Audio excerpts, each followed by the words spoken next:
चुनाव है, मैं आपसे निवेदन करना चाहता हूं।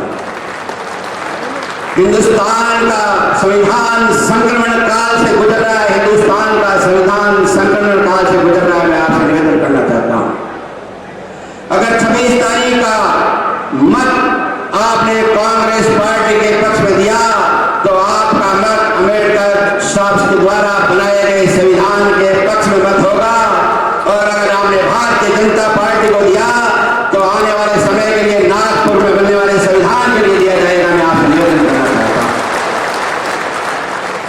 ये अगर आप 1947 की पहले की स्थिति चाहते हैं तो आने वाले समय में भारतीय जनता पार्टी को वोट दीजिए, और अगर आप 1947 की बाद की व्यवस्था चाहते हैं तो कांग्रेस पार्टी को वोट दीजिए। मैं आपसे निवेदन करना चाहता हूं, मैं आपसे निवेदन करना चाहता हूं कि माननीय मोदी साहब हमेशा आपको कहते हैं कि ये तो आप ही टेलर है, आने वाले समय में और कुछ देखोगे, यानी कि टेलर का मतलब अभी तो विपक्ष के 2-4 मुख्यमंत्रियों को अंदर किया है, आने वाले समय में अगर 26 तारीख को पुनः राज बना दिया तो आम जनता को भी वही हाल होगा जो रशिया के अंदर हो रहा है। मैं आपसे निवेदन करना चाहता हूं, इसलिए संविधान को बचाने के लिए, इस संविधान की रक्षा के लिए, आप अपने भविष्य के लिए, अपने बच्चों के भविष्य के लिए 26 अप्रैल को कांग्रेस पार्टी को जिताने का काम करना है। यही निवेदन करने के लिए हम आपके बीच में आए। जय हिंद, जय भारत। बहुत बहुत धन्यवाद डाबी साहब। हमारे बीच राजस्थान सरकार के पूर्व कैबिनेट मंत्री और हम सबके लाडले श्री साले मोहम्मद जी पधार चुके हैं। उनका तालियों की गड़गड़ाहट के साथ फौजी की धारा पर हार्दिक स्वागत और अभिनंदन। हमारे बीच लूनी के लोकप्रिय पूर्व विधायक श्री महेंद्र सिंह जी पधार चुके हैं, उनका भी हार्दिक स्वागत और अभिनंदन। हमारे बीच हमारी ही अपनी बहन कीर्ति जी पधार चुके हैं, भी उनका भी हार्दिक स्वागत और अभिनंदन। मैं माइक्रोफोन पे आमंत्रित करना चाहूंगा बहन कीर्ति भी को कि वो आए और अपना संबोधन दें, और वक्ताओं से मेरा ये भी निवेदन रहेगा कि वक्ता अधिक है, समय कम है, इसलिए थोड़ा समय का भी तारतम्य रखें, समय का भी ध्यान रखें। बहन कीर्ति जी भी। सम्मानित मंच पर विराजमान हमारे कांग्रेस के सभी वरिष्ठ नेतागण और आप पांडाल में विराजमान हमारे समस्त जोधपुर के कार्यकर्ता और समस्त नेता, मेरे भाइयों, माताओं, बहनों, जैसे कि आप सभी को ध्यान है कि आने वाली 26 तारीख के लिए हमारी कांग्रेस पार्टी ने, हमारे केंद्र के नेतृत्व ने एक हीरा चुनकर आप लोगों के और हमारे बीच में भेजा है करण सिंह जी उच्चाड़ा के रूप में।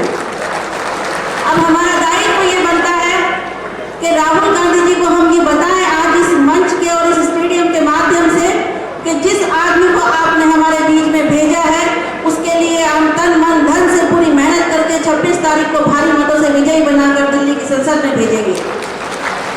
आपने यहाँ पर अपना कीमती समय निकाला है, मुझे बोलने का मौका दिया, इसलिए मैं एक चीज और कहना चाहती हूँ कि भारतीय जनता पार्टी के लोग आपके बीच में आएंगे, समय बहुत कम है, उनके पास में कहने के लिए कोई बात नहीं है, देखने के लिए कोई विजन नहीं है। अगर वो दोनों हाथ ऊंचा करके भारत माता की जय के नारे के साथ में आपसे वोट मांगे तो आप कह देना कि हमारा तो वोट कांग्रेस पार्टी को, करण सिंह जी उच्चाड़ा को ही जाएगा, भारत माता हमारी भी है और भारत माता की जय हमारी भी है। ये जो कांग्रेस पार्टी है, इस पार्टी के लिए हम कार्यकर्ता रात दिन एक करते हैं, और ये हमारा धर्म बनता है कि हमारे शीर्ष नेतृत्व का हम लोग मान सम्मान कैसे बरकरार रखें। करण सिंह जी उच्चाड़ा के बारे में आप सभी को जानकारी है, नेक, निर्भीक, ईमानदार और वो व्यक्ति जो 36 कौम को साथ में लेके काम करता है। ऐसा लगता है जैसे राहुल गांधी जी के सारे आचरण करण सिंह जी के अंदर आ गए हैं, वो अपनी जनता के लिए रात दिन एक करने को तत्पर है। अब हमारा काम ये है कि हम कांग्रेस पार्टी के लिए क्या कर सकते हैं और कितना कर सकते हैं। देखिए, देश के हालात बहुत खराब है, संविधान खतरे में है। आप रात दिन देख रहे हैं कि जो मूल संविधान हमारा बना हुआ है वो 36 कौम को लेकर बना हुआ है, लेकिन जिस तरीके से आज हमारे देश के हालात हैं, संविधान को खतरे में किया जा रहा है, लोकतंत्र को तोड़ने का प्रयास किया जा रहा है, और जो वोट का अधिकार आपके और हमारे पास है और जो सभा में हम बैठे हैं वो छीनने की पूरा प्रयास किया जा रहा है, और आपको वापस उसी कगार पर ले जाया जाएगा जैसे आज से पहले कभी 200 साल पहले अंग्रेज इस देश में आए थे। तब आपने और हमने नहीं सोचा था कि ये देश गुलामी की ओर बढ़ने वाला है, लेकिन आज परिस्थितियां वो की वही है। 10 साल के अंदर हम लोगों को मानसिक गुलाम और मानसिक पंगु बना दिया गया है। हमारे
धन्यवाद बहन कीर्ति जी भी।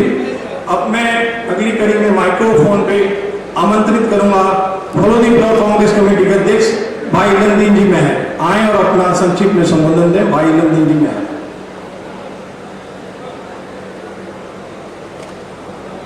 आज लोकसभा उम्मीदवार श्रीमान करण सिंह जी की इस विशाल सभा में हमारे महबूब नेता राहुल गांधी जी कुछ समय में बता रहे हैं। मंच पर अतिथिगण सामने विराजमान मेरे पिता के बुजुर्गों, नौजवान साथियों और पत्रकार बंधुओं, साथियों, चुनाव अब की बार चुनाव दूसरे टाइप से है, क्यों कि देश का संविधान का मामला है। अब देश को संविधान की रखवाली कैसे करेंगे ये आप सब भली बातें जानते हैं। तो हमेशा की बात ये चुनाव नहीं है, हम सबको आगे आकर कांग्रेस को विजय बनानी है, कांग्रेस को मजबूत करनी है, तो ही हमारा देश बन सकता है, हमारा संविधान बन सकता है। साथियों, पिछला चुनाव विधानसभा चुनाव के करीब 3 महीने हो चुके हैं। उस 3 महीने चुनाव में हम सरकार नहीं बना पाए, उसकी जो गलती हुई है हम लोगों को एहसास पूर्ण तरह हो चुकी। चाहे ग्रामीण क्षेत्रों में देख लो कि पंचायत के जितने भी सरपंच है आज पीड़ित हैं, उनको हर तरफ से टॉर्चर किया जा रहा है। वैसे बड़े पे ईडी का जोर लगाया जा रहा है, उसी तरह ग्राम पंचायतों के सरपंच पर दबाव डाला जाता है। ये काम नहीं हुआ, इस पे तुम्हारी जांच होगी, हमें प्रताड़ित किया जाता है हमारे क्षेत्र की मैं बात कर रहा हूं। तो लोगों आप समझने की जरूरत है, करण सिंह जी उच्चारा एक ऐसा इंसान है जो सबको साथ लेके चलने वाला है, सरल स्वभाव का आदमी है। और सब जगह मैंने देखा मेघवाल समाज की अलग से मीटिंग होकर उनको समर्थन दे रहे हैं, विष्णु समाज एकत्रित होकर पूर्ण समर्थन दे रहे हैं, राजपूत समाज एकत्रित होकर पूर्ण समर्थन दे रहे हैं। तो सभी 36 कौम से मेरा निवेदन है, इसी प्रकार आप एकत्रित होकर कांग्रेस को आने वाले 26 अप्रैल को पूर्ण बहुमत के साथ यहां से बढ़ाकर दिल्ली पहुंचाने का काम हम करेंगे। तो मैं एक बार आपसे पुनः निवेदन करता हूं कि फलोदी विधानसभा के मेरे सभी मतदाताओं से निवेदन है कि वोटों के दिन आप सब करण सिंह उच्चारा बनकर एक वोट देने का काम करेंगे, ऐसी मुझे आशा है। Congress party, Congress party, Rahul Gandhi. बहुत बहुत धन्यवाद।